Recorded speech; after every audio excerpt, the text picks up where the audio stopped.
maybe there's a topic around why we split UI from UX. Yeah, that's a big one, a controversial one, in fact, because people don't like those kind of clear separation of what we show and the medium and the final outcome of the design. But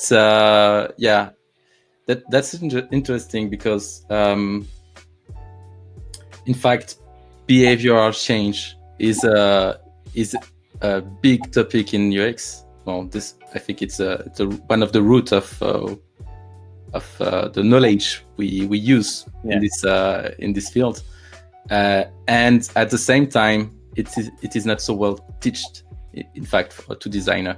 It's like it's science, so it's boring, so no one wants to hear about it. So let's do visual stuff instead. And this is kind of feeling we can get from some courses, as you mentioned, like Basecamp and stuff like that, Bootcamp, and stuff like that.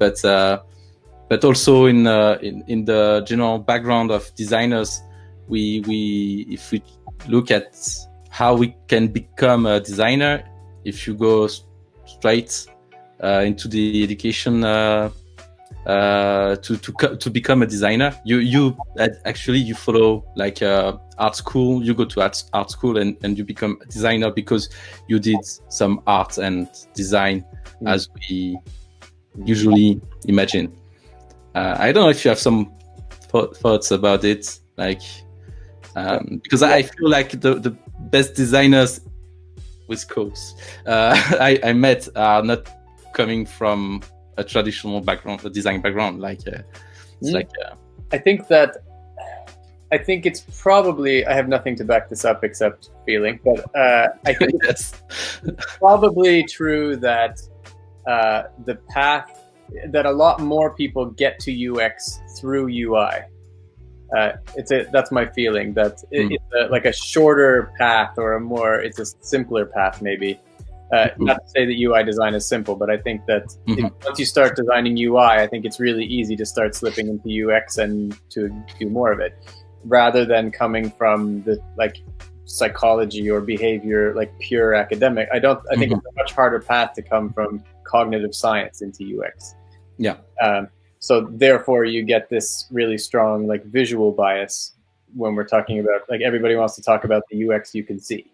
And so it's a UI conversation, but I went to school for to be an art director. So I actually did come through that path through UI. And in the beginning, my first year as a designer, when I would do anything people would pay me to do, I was designing a lot of logos and business cards. So that was zero UX or almost zero. So, and it wasn't until I had worked for a few years and I got a little deeper into software, and then I worked at a place where I was the design team. It was just me. We were a 10-person company and everybody was developers.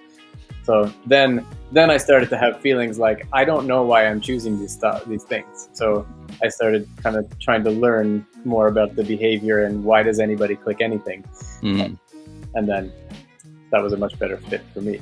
But I think that the other thing is that when you get into the behavior part of UX, I don't think a lot of designers understand how powerful that actually is. Like what you can do when you're designing products, and how much you can move people or move a company or create revenue, or if you're talking about designing something like a social network, which I've done a few times, then that's really deep UX. So you're designing networks of behavior that are like systems of behavior kind of, and the style of the UI is really a minor detail compared to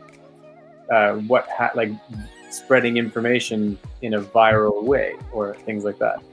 So and I think approaching it as science, I can see why maybe it might seem boring compared to, or there's a lot less glory compared to being able to design a UI and put it on Dribble. like it's instant gratification when you can see it. Yeah.